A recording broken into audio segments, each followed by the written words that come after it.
Well, good. and for us, I think at this stage in our life, I think holding those holiday expectations a little more loosely, because it's awesome that our kids are going to have their own children wake up in their own homes, whether that's in Jacksonville or in Nashville. That should be what's happening. Right. And to be excited for them while still, I told Brad the other day I was decorating the tree and I was like, I'm a little sad. Yeah. I'm a little sad. But I am so happy for them that this is the phase now they get to enjoy, and they get to build their traditions and their memories. And Hey guys, welcome back to Code Red. My name is Zach Terry and I am your host. On this episode of Code Red, I have a co-host. My wife Julie will join us, and we are talking to Brad and Vicki Sykes. They are dear friends of ours. We've known in Jacksonville ever since we've lived here. And Brad and Vicki have made a tremendous impact for the kingdom of God as laymen. They are realtors in Jacksonville, but they're far more than that. They're making a great impact for the kingdom, and we want you to hear the principles that have made their marriage last and thrive. So get ready. This will be a great episode. Welcome to Code Red.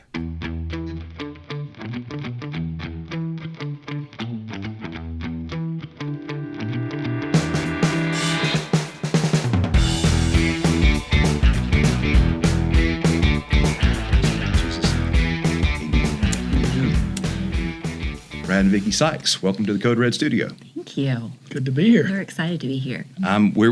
We love hanging out with you guys, and I love to tell the story about how you and I met, because it just seemed to be one of those providential meetings that we're like, how have we not got to know each other Right. and all this time? What Bible study was it that we were a part of? So it was with Ben Goldsmith, who's with Campus Crusade Right. crew, and we were doing what he calls a Sent 6-7 Bible That's study. it, yeah. So, yeah. And so you shared during that, my son's in country music, and you've got a couple of kids that are involved in that industry and a son-in-law. Well, I remember us being on this, and by the way, that was COVID. So That it was a was, Zoom. It was a Zoom Bible study. Right. And I'm trying to think, I could probably name 2 or 3 other guys that were on that Bible study. And, you know, when you get on those Zoom calls, you're kind of seeing who's on there. And I see Zach Terry. I'm like, I don't know this guy. And but I know he's pastor up in Fernandina. And it probably took 2 or 3 Bible studies that we were on before you texted me in the middle of the Bible study. Now, I don't know if we were both distracted or what. But you It's like texted we read me. this verse before. Exactly. We were way beyond that. But you texted me and said, hey, we need to get together either after the call or sometime soon. We have a lot in common. The other thing, real quick, is we had a mutual connection through Tommy Nelson Right. at Denton Bible Church. And you're from Texas originally, so is that how you were exposed to Tommy, or? Yep, sure was. And you've had him at a couple of events in Jacksonville. Well, he's been our guest on SWAT Radio numerous times over the last 7 or 8 years. So Is he retired? he is. And, Yeah, you know, he is. back when we were dating and in college, it was the Song of Solomon series that he did absolutely. that Yep. kind of impacted Absolutely. us. Yep. Yes. But, you know, Julie and I, you guys are a little bit further down the road in parenting than we are, and Vicki. So our kids are about to go through where your kids are at. And we've admired the way that you guys, a couple of things. One, the way that you've parented, the way your relationship, we can tell that you guys still love each other. But you're not pastors, you're not ministers, but you're making a really big impact specifically in Jacksonville. And so that's something that we admire, and we've always looked up to you guys. And so we just kind of wanted to pick your brain a little bit. And how did you guys meet? Tell us that story. Well, we met at school at TCU. So I came from Chicago down to school in Texas. And on sorority bid day, I met Brad at a sorority mixer, is how we met. And we spent some time talking. And then a few days later, I'm kind of embarrassed to say I saw him across campus and I waved him down because I was like, I kind of like that guy. She was the same way. I kind of like that guy. There wasn't a lot of spiritual She actually element. pulled me over. There really wasn't a whole lot of spiritual at that point. I just liked him. I enjoyed hanging out with him. Obviously, I thought he was pretty cute. And that's how we met. My big sister in our sorority actually set us up. Were you guys believers at that time? I was. I would have told you that I was, Okay. but I wasn't. So culturally, you'd been raised around the I church. actually hadn't been raised that way. I made a profession my junior year in high school. I had come out of an alcoholic home, and there was a lot of tension in my home, and it led me down a really dark path into an eating disorder that almost took my life. And so at that point, I gave my life to Jesus, but really nothing in my life changed. It was during my pregnancy with our eldest. So Brad married me thinking I was a believer. Sure. I was in the Word all the time, but my life just wasn't really changing. There wasn't, I mean, I studied, but it was more academic than driven by my heart. And when I was 8 months pregnant, I sensed the Lord saying to me, not out loud, but saying to me, you know all about me, but you don't know me. And I literally fell on my face and surrendered. And from that point forward, my life began to change. That's so awesome that happened before you gave birth. Yep. And your I was kids could be raised. actually baptized 8 months pregnant, almost 9 months pregnant, Oh, wow. with our daughter. So we laugh and say our daughter Sarah's been baptized twice. Oh. I know the path for you guys kind of began in, I guess it would be like in retail. Have you guys always worked together? That's another thing. No, we have not always worked together. So we met in college. I initially went to college to play golf. I came to Christ my senior year in high school through my brother-in-law, Tim McKenzie. And Tim was just amazing. I mean, really taught me discipleship, really gave me a heart for God's word. And then I go off to college thinking I'm going to play golf, and it didn't work out that way. And so when I kind of decided golf was over for me, I went to work for a local clothing store, very high-end men's apparel store. And so that was my first entrance into the retail world. Out of college, was actually hired by that particular company that owned that store. And then I soon after that got hired by Ralph Lauren and worked for Ralph Lauren in Houston and Dallas. Anyway, so that was my first entrance kind of into the retail world, which I stayed in really most of my career, or at least certainly stayed in the apparel industry for about 14 years. Had our own business. We had our own clothing store in Houston. Were y'all working together at that time? Yeah. A little bit. Sometimes, I was yeah. mostly at home with the children. Yeah. Okay. She was homeschooling, and so, yeah. So at what point did Whataburger and all that come along? So sometime in 95, and I don't know how far back you want to go. So sometime in about 1995, there was a guy that came into my business one Saturday afternoon. Actually, it was Saturday evening. I remember it vividly. That night, Vicki and I were set to go to one of these fundraisers, dinners or something, and you had come to the store to pick me up. And the manager of the store, of that particular store, called me and said, I was up in my office, and he said, "Hey, Brad, I think Vicki's here to pick you up. But before you leave, I want you to meet a guy who's here. I think you guys would really connect." So 5-10 minutes later, I come down onto the sales room floor. It's later in the Saturday afternoon, evening time. We were probably close to shutting down anyway. And I see this guy at the front counter, and he's got a pile of stuff up there. And it was my business, so I always made an effort to go meet people.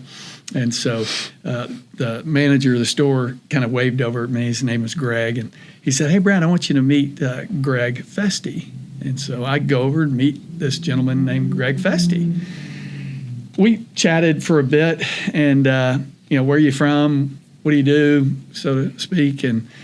But his name kind of just rested on my mind for a minute because I thought, that name is an interesting name, Festi.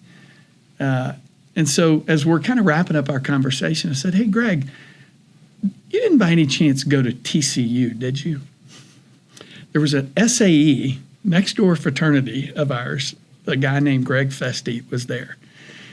But this is years after college. And so, but when I asked him if he went to TCU, this look on his face just kind of went, oh no. And he said, yeah, as a matter of fact, I did. And he goes, those weren't my better days. That's all. I think he said something along those lines. I said, interesting. I do remember you, or I remember that name. Anyway, I said, hey, I got to scoot, but I'd love to connect with you. Do you have a card? And he got a card out and he handed it to me, and I looked at it, and it said Malachi Financial. And I said, Greg, Malachi is in the last book of the Old Testament. He said, yep. Well, anyway, there was kind of an immediate connection. I said, do you know Christ? He said, yes. And he had come to Christ a couple of years earlier. Anyway, that began a relationship with Greg Festi that, God in his sovereignty and his providence connected the two of us on a Saturday evening in my business. And over the next probably 2 years, he and I became very close friends. We talked a lot about business. And so he came to me in, I guess, late 97. We were kind of looking to possibly either relocate our business or maybe just go out of business. And Greg and his partner, Chris Herndon, approached me about partnering with them in a business called the Mattress Firm, which was based in Houston. They had no franchisees at that point. They had about 60 stores in Houston and Dallas. And Malachi Financial handled a lot of the investments for Christian professional athletes. So NBA, Major League Baseball, NBA guys. And there were about probably half a dozen players for the Jaguars who were clients of theirs. And so is that what got you? That was the connection okay. Hey, we would love for you to partner with us. You'd move out to Jacksonville. Gotcha. I couldn't have pointed to a map where Jacksonville was. Yeah, we were the same. I mean, genuinely.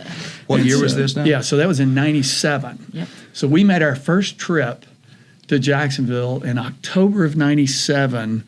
In fact, yesterday we were at the River Club praying up there on the top floor at the River Club as we're looking out over the city. And I told Vicki was with me, and we're looking west. And I'm looking specifically at I-10 coming into the city of Jacksonville. And it was emotional, actually, because I'm looking out at the interstate and I'm realizing that's the road we came into this city. And thinking we're going to be here for a couple of years at the most, and then we'll go back to Houston. And now 28 years later. In fact, December 5th will be 28 years that we've been here. So did you become like an employee? Did you invest? What was your buy-in? Yeah, both. I was a That's partner. Why you had to move here. I was a partner. With them, managing partner. So you should know this, and I'm going to ask you.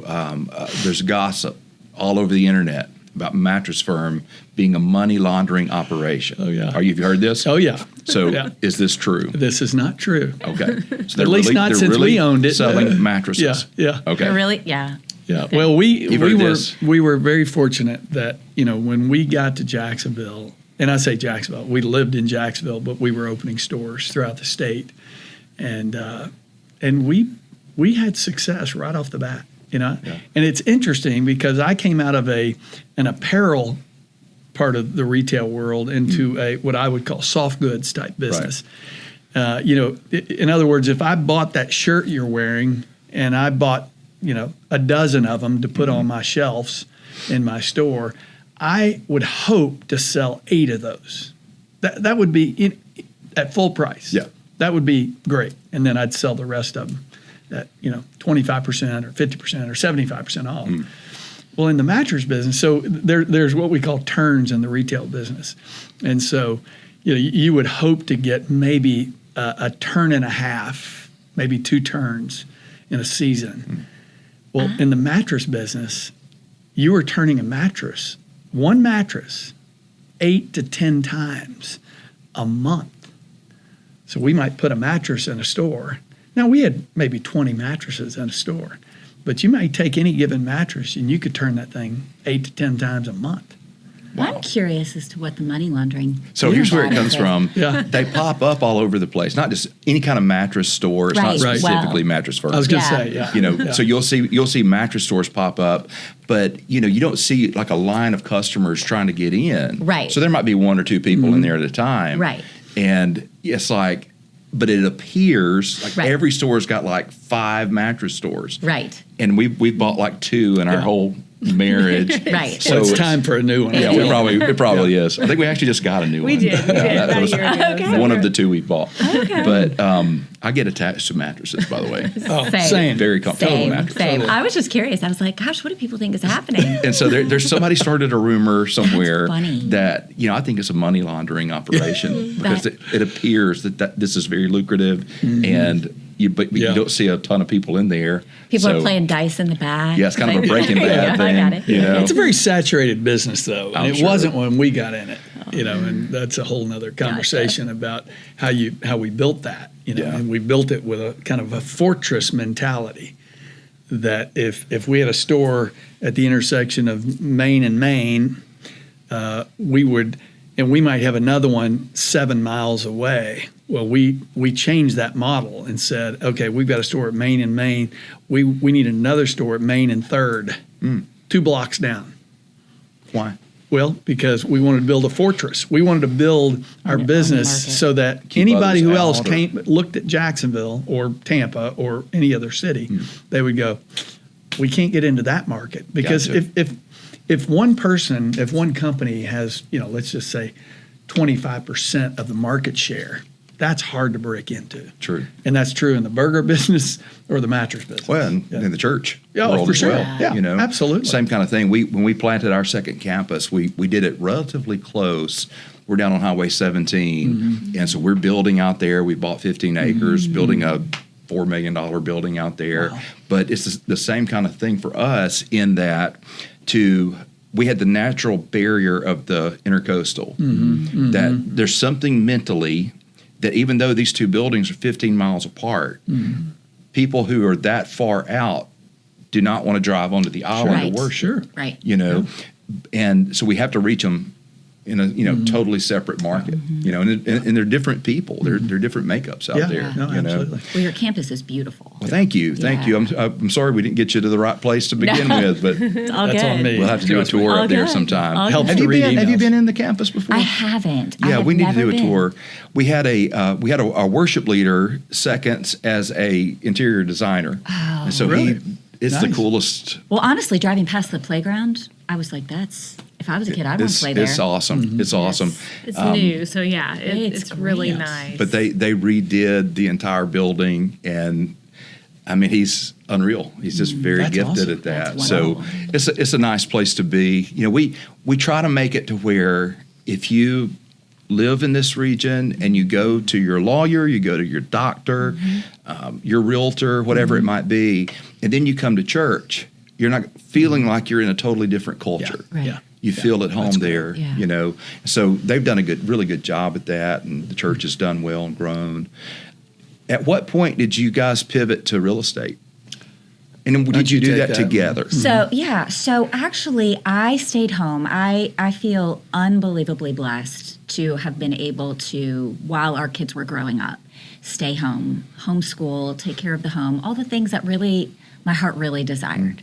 Brad really provided that opportunity for me. But then, as our kids started going off to college, I could see, well, I'm not going to have anything to do. And so when our youngest was in her junior year, she had just entered her junior year, Brad was at a place where he was thinking, I'm really done having employees. I don't really want to do this anymore, but I love real estate. So he said, what do you think? Should I do it? And I was like, absolutely. You'd be great at it. You're great with people, all of that. And then I said, what if I joined you? And that was in 2009. the end of 2015. We actually started our business at the beginning of 2016, and it's been wonderful. People joke all the time, like, how do you work together? And I think maybe early in our marriage, like in our 30s or 40s, I don't think we maybe understood each other's personalities enough for that to have necessarily gone as smoothly as it does now. But I think we're at a place in our lives where we really value each other's strengths. We're not intimidated by each other's strengths, and we just sort of allow each other to play to their strength. Right. And so it works out really well for us. When did we start? So you retired from photography, Really about the beginning of 2024. and then some weeks you're up there every day. Yeah, But yeah, 2 or 3 days a week now we work together. How's that going so for you? It's going great. I feel like I have the best of both worlds because I can have freedom to focus on things at home and I feel like I'm sort of relieving of his mental load of things that when I was working full time, neither one of us could really focus on as much, Right. But then I still get to be a part of so much more, and our schedules are so much more aligned. Yeah. I love that. she's not on So- payroll, so it's just as a volunteer. Right. Oh, that's So nice. we have the Maximum Life and the church are separate. So she's working mostly with Maximum Life and doing, correspondence and marketing for it. Right. But yeah, her office is right next to mine, and every day. And so far, that's gone really well. It's gone really well. I think, like you said, we kind of get each other at this season in life. So Yeah. I kind of know when he needs quiet or, whatever he, and I know too sometimes that he just needs a lunch buddy, Yeah. or whatever, sometimes. So it's good to figure out Yeah. how we're. And so a lot of the equipment that we have in the studio was her photography equipment. So she had a great photography Yeah. business, Yeah. and then we repurposed it to capture these conversations. So she knew more the technical side of that. I knew what I was going for, and so we just kind of worked together on it. And he's been so great to just allow me the freedom to write or Yeah. challenges me if I have an idea to run with it. Right. And so, like you said, I'm really, really blessed that I get to sort of still have a good challenge mentally, Right. but also explore cooking and all the things that I like to do at home. In this area, this region, gosh, how far apart are we? Like from our church to where you guys live? That's good. Is that It's- 40 I was going to say. miles or so? I was going to say 30. So 35 it's maybe. even when we first moved here, we thought of this as way out of Jacksonville, and Jacksonville is just growing so much Yeah. that this is kind of becoming a suburb of Jacksonville. For sure. For sure. And so our paths cross quite often in whether it's not for profits or people that we know, friends in common. You guys have been involved in Hadassah's Hope. Yes. Julie's working with them. Good. I know several of the other ministries that we've been a part of. You guys have tell us the chamber, the Christian Chamber. Wow. Well, I was going to say, so Julie, you said you're a volunteer. I feel like I'm a volunteer sometimes. I feel like she's carrying the bulk of the weight. But and part of our kind of transition into real estate was we both have a heart for ministry. We both have a heart for discipleship. Did you ever wrestle with that? Like, should you Oh, yes. go full time into it? Yeah. Or? And, I sometimes say I got in real estate so I could fund my ministry. Both Vic and I have a heart for discipleship. We have a heart to counsel, to give good biblical counsel to couples. And so that's kind of, we felt like, okay, what's a business we could do that would allow us kind of the freedom to serve in ministry where we feel like God is calling us. I think sometimes I feel like God's called me in too many things and I need to, or maybe he hasn't called me. I've just thought he called me. And so, yeah, I've been a part of a number of different ministries, Chamber being one of them, the Northeast Florida Christian Chamber, which was part of, I'm trying to think. It was Jeff? Yeah, Jeff Dalrymple. And, well, so first of all, interesting how that got birthed. You and Trey Brunson invited Jeff and I, the four of us, to go to lunch. And that was not, COVID, late COVID sometime. And so And then you guys have went out and Corner. conquered the We, world. we met at Corner Taco in 5 Points. Right. And had tacos there. Yeah, that's and right. Jeff and I, literally 4 of us around the table, and Jeff and I just locked in. You had some things that you were developing. Yeah. He was working on the child protective ministry. That's right. Yeah. ECAP, and both of those things at that point, I'm like, I don't know that that's going to ever pan out. I really, because I didn't know Jeff that well. I didn't know what kind of skill set he had, but he's built a phenomenal work there that he's kind of stepped away from and taken a position with the SBC.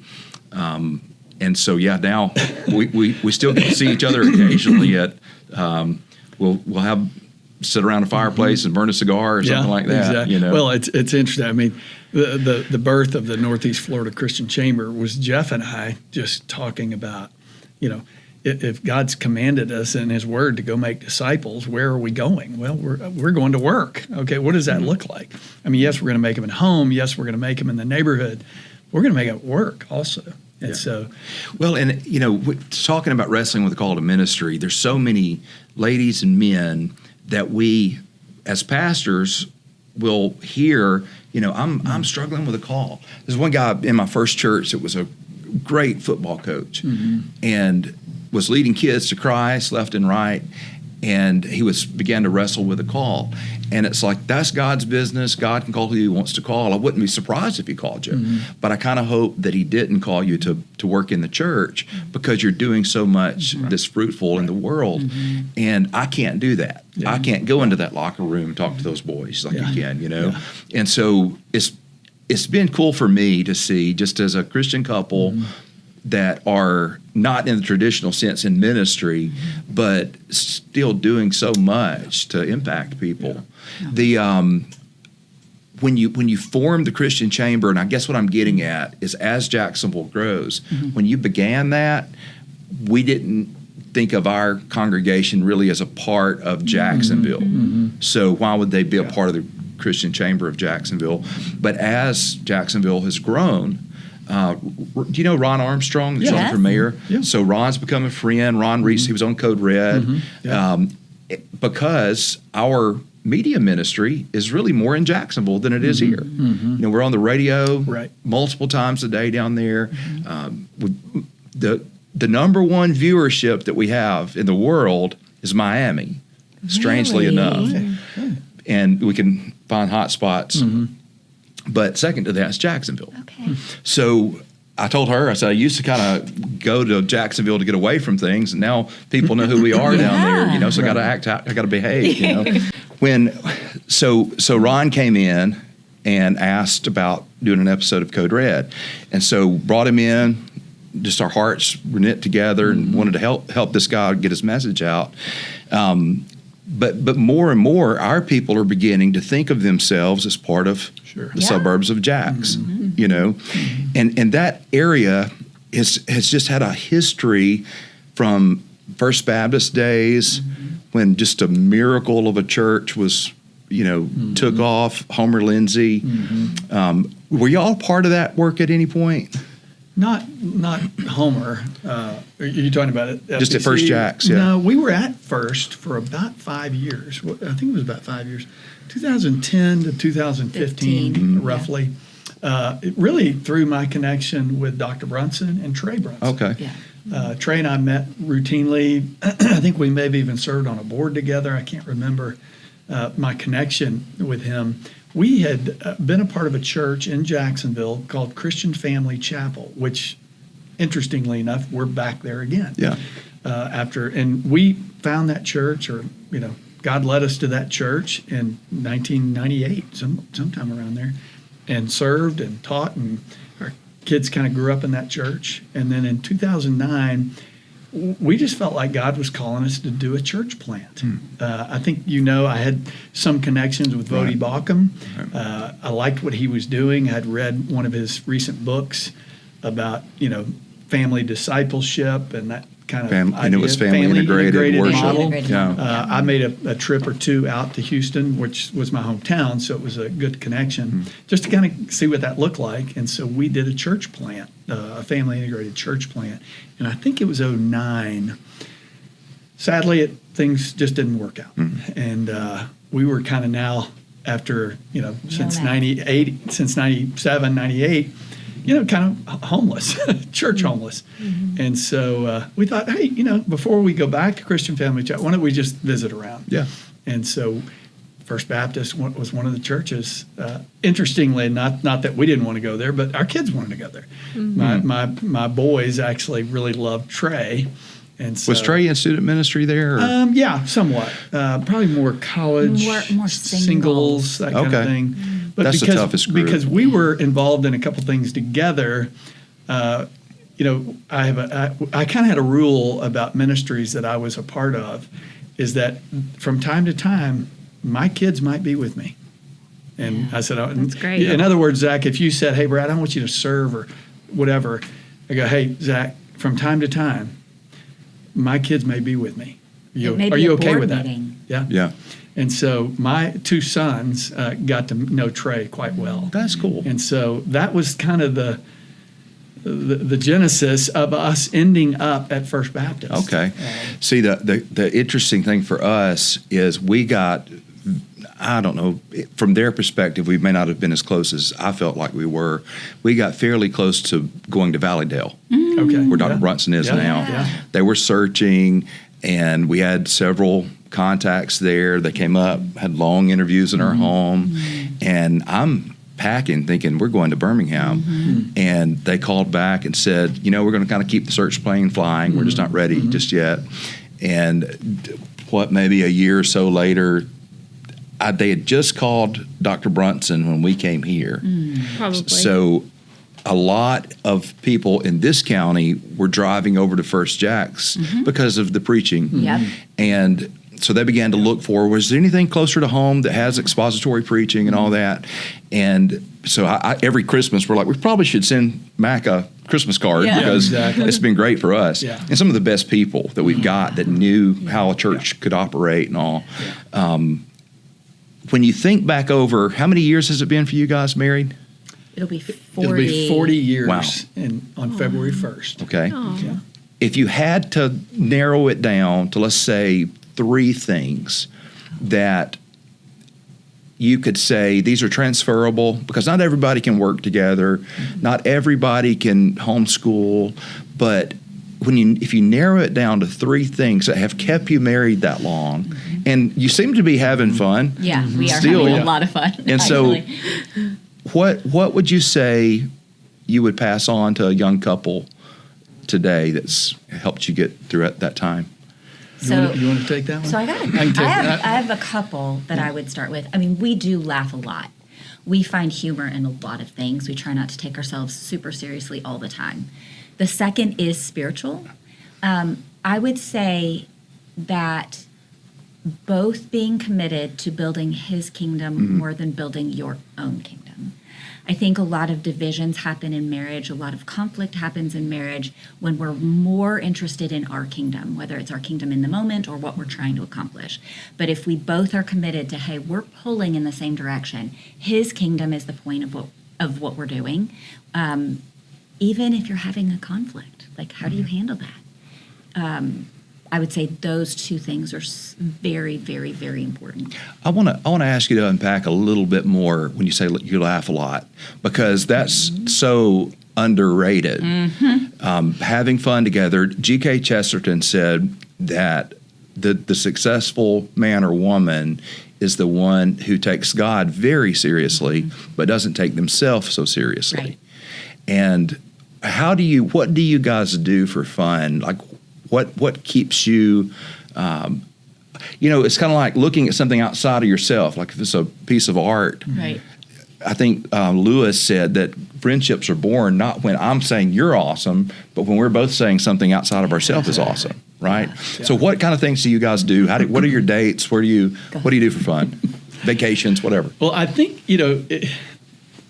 as I look back on our years, we were young and married. I mean, we were young and dumb, as they say. We weren't affluent. We scratched for every penny we could get to pay the bills, and I think when that happens, it forces you to be a little creative, and it forces you to be together. I'm not running off to go play the next great golf course that's out there or some concert we're going to go to. I think I know we're all searching. We're in a culture time where it's all about the experience. We enjoyed being together. Yeah. We just enjoyed hanging out together, watching movies together, going to little places to, I don't know. So a date night for us might have been us walking through a Barnes and Noble and sitting on the floor and reading a book that maybe we couldn't at the time actually even afford to buy.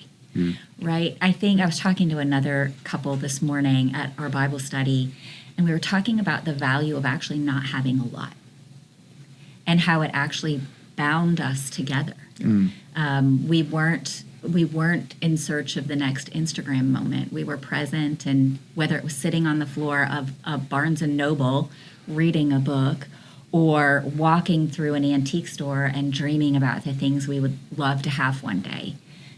I think those were the kinds of things that we did. And then as far as not taking ourselves seriously, we just poke fun at each other all the time, all the time. Yeah, we have a lot of fun. And I even think as we were raising a family and 5 kids, when we moved to Jacksonville, even though business became good, it wasn't always good. And I think we, whether it was trips for Thanksgiving or, a trip at Christmas time where we wanted to go see my family. Listen, we packed the car up, drove the 14 hours from Jacksonville to Houston. And it's those times, listen, those were some of the sweetest times. Is there friction? Oh, absolutely.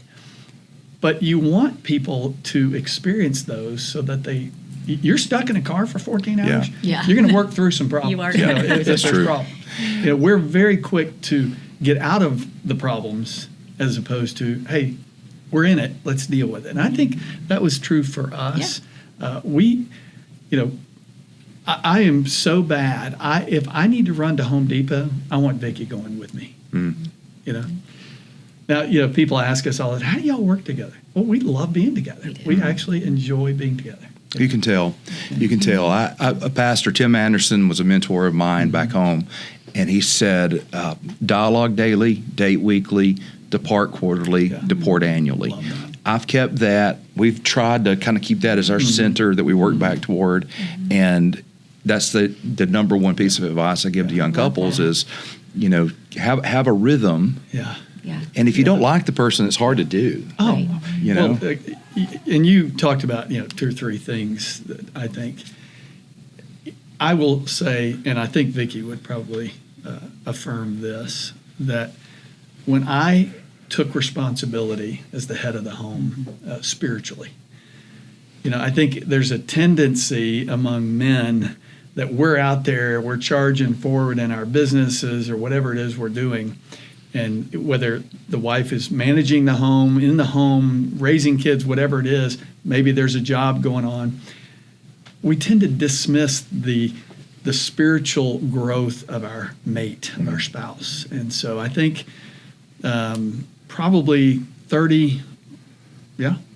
over 30 years ago, I had a guy challenge me to not just pray for my wife, but pray over my wife, to literally put my hands on her every day.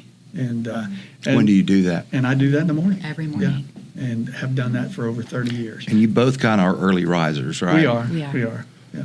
So it's nothing, I don't want to make bigger to do than it is, but I think if there's one of 3 things, I would say as the head of my home, actually just going through that simple process of, again, not just saying, hey, babe, I'll pray for you, but genuinely saying, I'm gonna actually put my hands on you and I'm gonna pray for you today. Was that when you first started that? Was that difficult, or was it? Yeah. Because Not difficult, awkward. yeah, I'm very private in my prayer time. Yeah. I pray for Julie every day, but to this day it's a little bit difficult when we pray together. Yeah. And she prays totally different than I do. Yeah. And I can even be a little critical. I don't tell you this. I'm like, just get to the point. He knows where Hey, we're it going. takes one to know one. But I wondered, was that just totally how you were wired, or did you have to kind of grow into it? No, it was. I still remember the challenge this guy gave me, He said, I want you to start. In fact, actually, the initial challenge was 30 days. You think you could do it 30 days? He asked me. Now, I got to tell you, I'm a deacon at the church. I've got the spiritual resume. And, I would have thought I'm good. And he asked me, hey, when was the last time you prayed over Vicky? And initially, I had to let that kind of set for a minute. Well, I pray for my wife. He goes, no, I'm talking about when was the last time you actually prayed over her, like put your hands on her, prayed over her. And I said, well, let me be honest, I can't remember the last time I ever did that. And so he challenged me. He said, how about you think you could do it for 30 days? I said, yeah, I can do anything for 30 days. Yeah. And I remember the next morning waking up, and it just so happened to be at that season of our life, I was getting out early because I was traveling a little bit. And I remember seeing her laying in bed, and I thought, I need to go do this. And so I probably put my keys down, walked over to the side of the bed, put my hand on her forehead, prayed for her. Again, nothing extreme. It was weird. It was awkward. I never saw her open her eyes. So I'm like, I'm out, and I head on. And I remember her calling me sometime at lunch that day and her saying, hey, just wanted to say thanks for praying for me today. Now, I got to tell you, it wasn't just his challenge. It was her recognizing that I had done something that maybe was a little challenging for me. Right. And so that motivated me to do it the next day. There's a ministry to prayer when in 1 Corinthians where Paul says, if you have the gift of tongues and they're praying in tongues, don't pray in tongues unless there's an interpreter. And it occurred to me one day, well, if you're talking to God and God understands what you're saying, Paul would say, but the one that's hearing can be edified if they understand what you're saying. And it occurred to me that, wow, there's a real ministry in hearing one another pray. And our kids early on, we would do that at night. We used to tuck them in, and I remember one time in particular, I think it was Carly, was really upset with me about something, but, she'd gotten in trouble, probably had to go to bed early, and so she was crying, and I go and I tuck her in, and she took my hand and put it up on her head because she didn't want to miss that, even though we were kind of at odds, that meant something to her. Can I ask a question about you guys when you had the 5 children? I'm not sure how close in age they are, but just how did you find time for alone time? If your family didn't live in the area, that sort of thing. I know that's a really practical question. Oh, that's a good question. So our kids are, from oldest to youngest, there's a 13-year gap. Okay. So by the time we got to number 5, we had a built-in babysitter. Okay, which was perfect. super helpful. And we did date every week. So we would, even if it was, we're going to go sit at Barnes & Noble and, read a book, we would do that. And awesome. what else? What is there? Well, no, that's so. Dad said that Dad was the baby of 12 kids. Yeah. And wow. so it was the same way with his parents.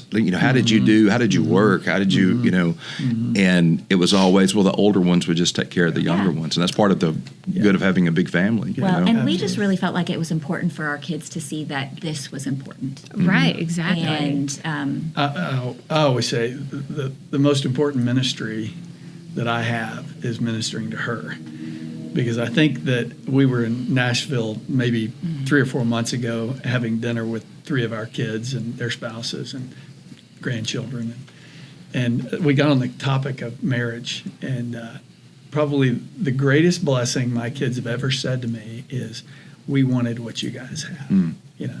So, and I've heard the opposite. This is one of the saddest things I've heard as a pastor is when they say, "Look, well, whatever we do, we don't want it to be like mom and dad. Yeah. We would rather not get married than for it to be that way." And that's so sad. And I don't say that in a prideful way. I genuinely say that. We say it all the time. In spite of us, that God's grace, and you can look back over your life. You can look back over the last year and see how God is weaving things together.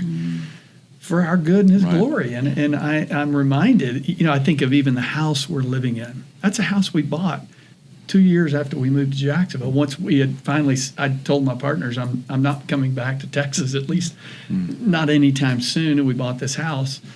And we're still in that house. And our kids would probably kill Don't us want if we. us to leave. They don't want There's us too to many sell that memories house. there. That's home. But as the family grew, the natural tendency is, we need a bigger house. We need more square footage. And we just kind of never said, did it. no, we're not going to do that. And our kids, 5 kids, 3-bedroom house.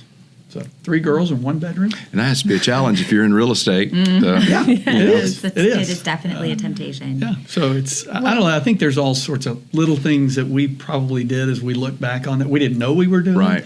That God used in a very fruitful way. And I'm so incredibly thankful for that. Well, we've been talking about, since we have a senior, as our youngest is a senior, Right. that we need to be aware of what's coming, because we always hear those stories of, empty nest syndrome and how you don't know each other like you thought you did when they all leave. We've just seen so many people divorce right when the Right. youngest one moves out. So. And so, but I think it's obvious, like, that you knew each other really well before they left. You didn't wait. I think a lot of parents think, well, when our kids grow up, then we'll date. Then we'll we'll go out and go away for the weekend together. But it's so important. I love to hear that you did that when they were still young. Yeah, I think there was, and obviously you look at a big family. It's as a dad, even as a mom, it's hard to get, private time, quiet time, all those kind of things, is that really we made the family. That was our, if you had a hobby, great. Our hobby was the family. Now, we did a lot of things. We did a lot of activities. Our kids were very involved. We had, 2 of our kids were Division I athletes in college. There was a certain discipline to that.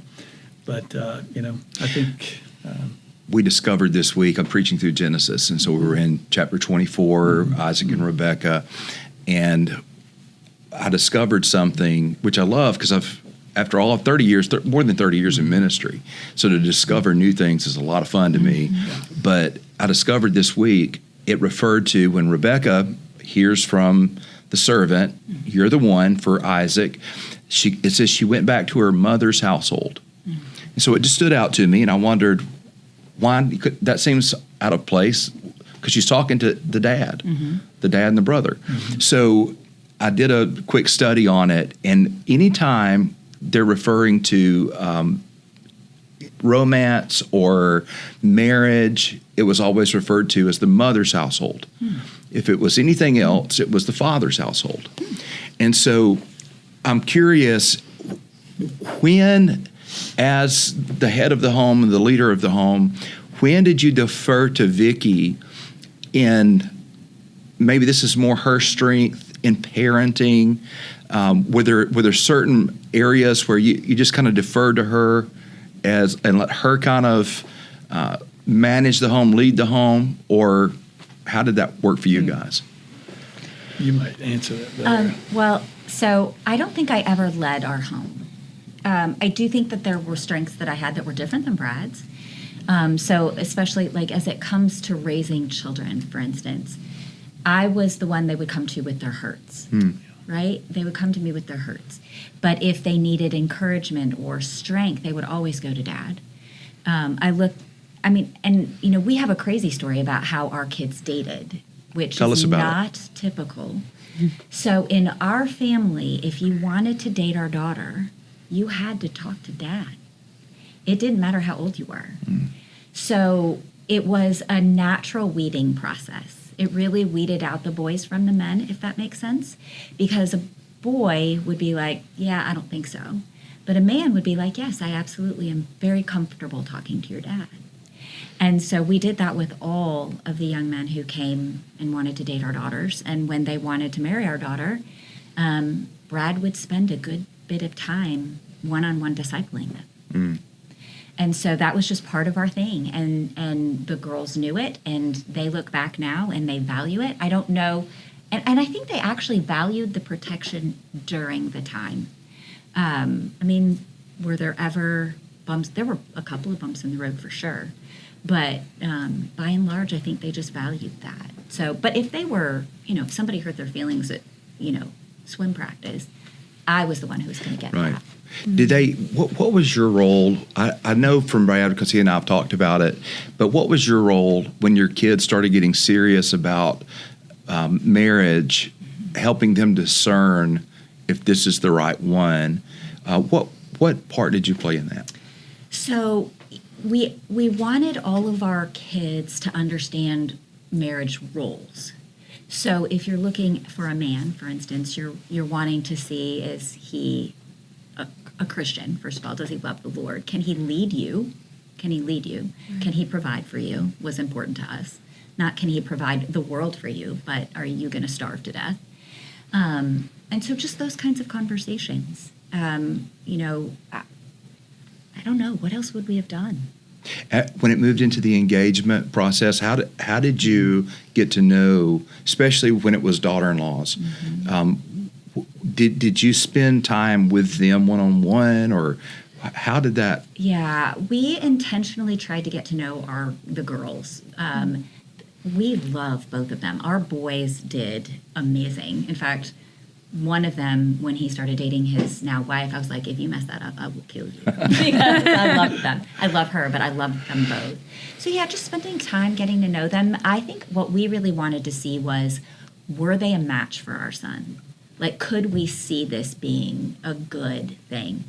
And praise the Lord, like they've all married people who love the Lord, and it's good. I think it's a challenge, I think, in the church, because when you get to our age and our kids are growing up and they're dating and they're courting and they're considering marriage, we're 45, 50, 55, 60 years old looking at these 20, 25, and 30-year-olds. Yep. Expecting something that they're not sanctified in that area, possibly. So I think there's a lot of grace that needs to be extended. There's a lot of faith, but I think you have to spend time with people. You do. Right. I mean, while somebody may not be as mature as you'd like them to be in that area, I think you got to look beneath that. Look Right. at the roots that are there. Look at the families that they're coming from. I just I think, get that. what jobs have you had? What kind of work did you do as a kid? Have you had a job? It seemed kind of basic. Right. But I think Vicky's really good. She's very gracious about that kind of stuff. I mean, you probably have heard some of our stories about, some of the men who were interested in our daughters, that she wasn't particularly fond of initially. But we're like, okay, let's go down this road and see what this looks like. The chemistry, watching the chemistry with guy-girl relationships with kids. I've noticed with Cole, he's gone on quite a few first dates. He's had a couple of more serious relationships. But I've noticed with Cole that one girl in particular really brought something out of him. He was more calm. He was more confident. Yeah.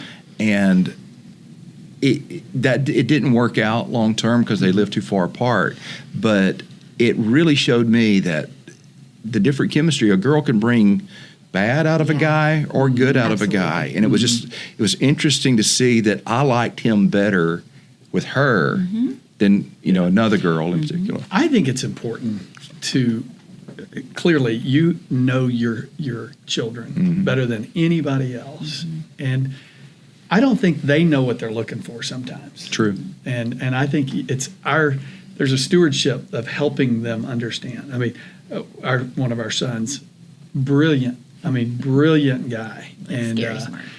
And you give him any instrument, he can play it. I mean, he's that kind of, just his retention of information, just like every once in a while I'm like, hey, bring it down on the lower shelves so I can get it. I don't know what you're talking Talk about. to me like a kindergartner. His expectations in a wife, I got to be honest, were unrealistic. Vicki used to tell him, hey, Jake, you're not going to find a supermodel who likes to watch C-SPAN. Yeah. They're just not out. Trump's probably already got her anyway, so Not Probably. And it's kind of saying, hey, this is, I appreciate your high expectations, and you absolutely should have that. But, listen, all the surface things, as Tommy Nelson once said, it goes downhill That's from right. here. Yeah. That's right. Physically, Totally. it goes downhill from here. plump like a what was it? He said plump's like a weenie on a grill. That quarterback, Exactly. let's lean a little bit toward it's when we're shooting this, we're about a week away from Thanksgiving, moving into the holiday season. What has been the place of tradition and holidays for your family? So this year is different, but typically when the kids got married, we asked that they, if possible, get on a similar schedule. So we don't ask for all the holidays. So we just say, hey, if we can have Thanksgiving one year and Christmas the next, that's awesome. I think that's going to change for us in the next few years because all the grandbabies now, you really want them to wake up in their own houses. But that's been what it's been like with adult children. With our kids when they were little, Thanksgiving morning was maybe one of their favorite. There'd be monkey bread cooking in the oven. They'd be waiting for the parade. Just lots of food, family around the table. It's still that way. It just won't be that way this year because we're traveling for Brad's dad's 90th birthday. So, yeah. But that kind of thing. Our memories, I mean, probably like you, I can smell it right now. Yeah, I can hear it. Yeah. So I'm the baby of three. My mom and dad were married 55 years when my mother went home to be with the Lord. My sister and her husband been married, I think, 45 years. My brother and his wife been married 40 years. We've been married 40 years. We're all very close. We all love the Lord, and that has just continued in our family. So our kids, all five of our kids, they love each other. The spouses all like to hang out. I mean, I'm sure there are things little quirks that bother them, So And our children are really very dissimilar from one another. They don't they're not all the same. Yeah. So it's from a tradition standpoint, it's just fun. It's just a fun place to be. We don't really have a lot of a schedule, when it comes to family. And I think to your point, we're trying to transition. You're looking down the road going, hey, the reality is we've got our 15th and 16th grandchild on the way.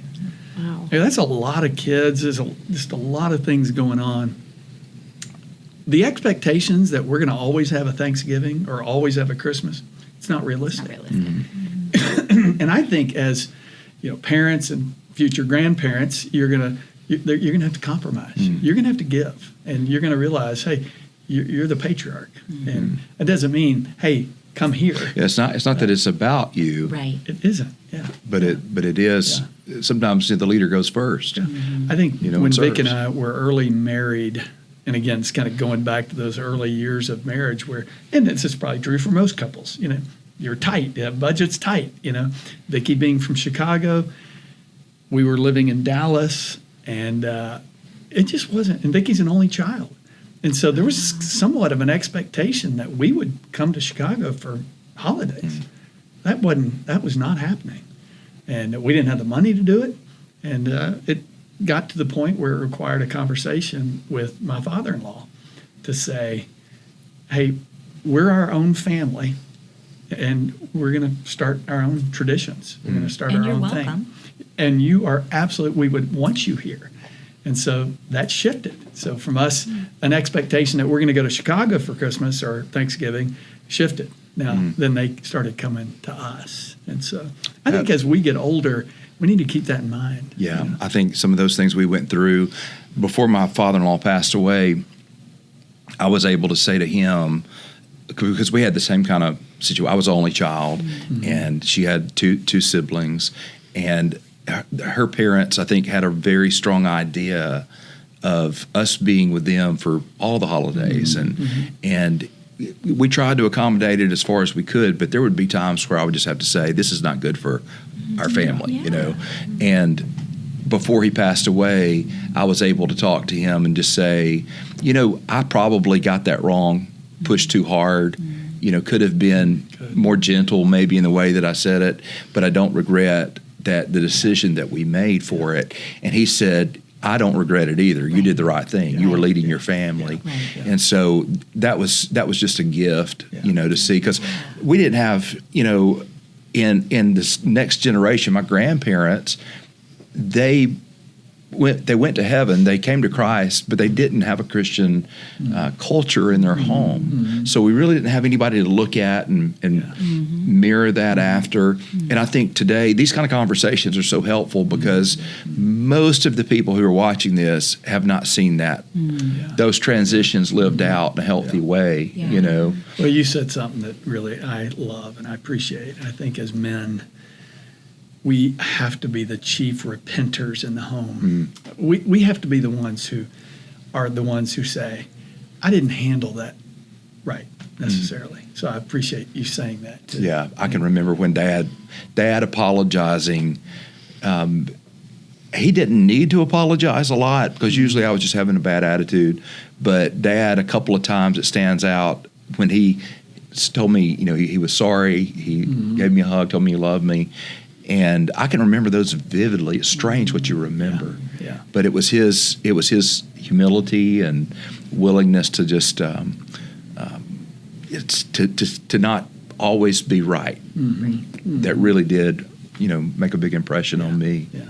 Well, and for us, I think at this stage in our life, I think holding those holiday expectations a little more loosely because it's awesome that our kids are going to have their own children wake up in their own homes, whether that's in Jacksonville or in Nashville. That should be what's happening. Right. And to be excited for them while still, I told Brad the other day I was decorating the tree and I was like, I'm a little sad. Yeah. I'm a little sad. But I am so happy for them that this is the phase now they get to enjoy and they get to build their traditions and their memories. And How do you do gifts? so 15 there are a lot of- grandkids? 15 grandchildren. Here's what box of cereal do you want for Christmas? So we do larger gifts. So, for instance, for our daughter, one of our children, 16 sounds like a lot. One of our daughters has 9 children. Okay. And so everybody else is just starting their family. So she kind of tilts the scale at this point a little bit. But for them, we tend to buy something large that everybody can use. So family gift. So it's a more family gift. Right. And then for the other kids, it's just there's still just 1 or 2 in each family. So just how we do. This is the first year we will not do adult gifts because there are so many children. Right. And what do you get? What do you What do get? y'all do for each other? Do y'all still do gifts like normal, or is that? Nope. What do you do? Nope. We haven't bought, I think because there are so many kids and we're so focused on doing that, we haven't really bought each other a Christmas gift in probably 4 or 5 years. Yeah, I remember that with my parents when they kind of hit that. It was like, well, what are we going to get each other? Yeah. If we I'm want not something, going to lie. you know. I did say this year because we will be having more of an alone Christmas. We might want to buy each other a gift this year. Yeah. So maybe we'll Well, maybe revert this is the back. Lord Send me speaking. some Yeah. text. Exactly. I may have a wish list that I haven't sent them. Actually, one of our favorite antique stores is right here in Amelia Yeah, I did Island. ask So them. we Oh, yeah, have we to ran into trip you by guys at ourselves the back antique over store. there, Yeah. If people want to just kind of follow what you're doing and your progress with your family and ministries and all these things, what are some ways that they can look you up and get to know you? Well, I know Vicki does a lot of writing. She's on Substack. Don't you love Substack? I love Substack. It's a great app for it. I do love it. So you can find me on Substack. My name is Vicki Sykes. My handle is Mama V. Okay. So life. And I think My you name. write. I love your for Substack. a lot. Thank you. My writing is aimed mostly at young moms, women. It's really for women of all ages, but really trying to undergird that generation of women that are coming up. Mostly we talk about life. I do every once in a while venture into politics. It's pretty rare, but it's just when I think a mom needs to speak into that. Awesome. Yeah. That's good. So there and on Instagram, Yeah. Facebook. Find me anywhere. We'll put all that in the description. Okay. For me, I mentioned earlier, I was very fortunate that when I came to Christ, I had my brother-in-law who genuinely discipled me. And I didn't know what that was back then. And as a result, over the last 40 years, certainly the last 25 to 30 years, I've put a lot of emphasis on just meeting with young guys or anybody, any man who wants to get together. I just feel like, and I think discipleship takes place in a lot of different shapes and sizes. It can certainly happen in the pew. It can happen in a classroom. It can happen in a small group. My experience is there's a lot of growth that takes place when you meet one-on-one with another man. And so I had the benefit of that. And as a result, that is the high trafficked lane that I live in, is really discipling men.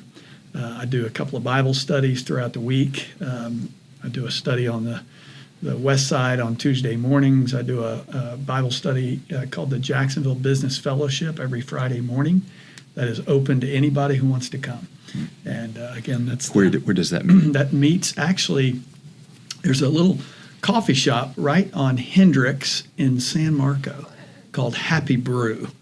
And we grew out of that location, and fortunately the church right there at Southside Methodist Church, the pastor there said, man, you guys need to just go take the Family Life Center. So we actually meet at the Family Life Center across the lawn from Happy Brew, and then Happy Brew brings over the coffee and Do you pastries. how would they, like, you don't want 20 people just showing up? Yeah, we do. Yeah, Well, we do. absolutely. Is there any way, if they wanted to give you a heads up, how would they? Yeah, I know some of our people showed up one day for it. So for sure. In fact, there was one there today. Right. As a matter of fact.